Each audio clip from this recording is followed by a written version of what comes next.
Hi and welcome back to another quick guide. Today, I'll teach you how to fix Android phone charging slow. Slow charging on an Android phone can happen because of the charger, cable, battery settings, or dirt in the charging port. In many cases, the problem can be improved with a few simple checks at home.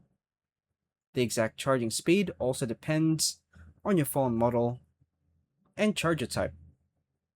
To begin, unlock your Android phone and check the battery percentage. Make sure the charging cable is firmly connected. Plug the charger directly into a wall outlet.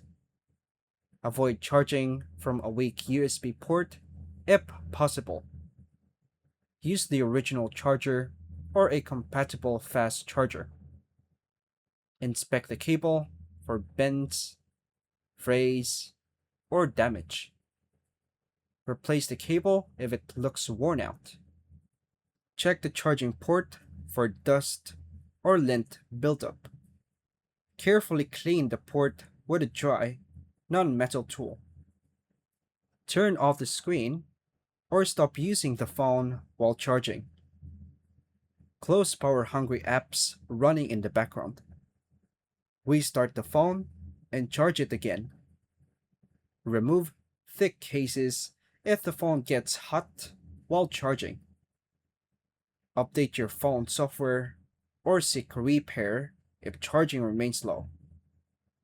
And that's all for now, folks. Thank you for watching.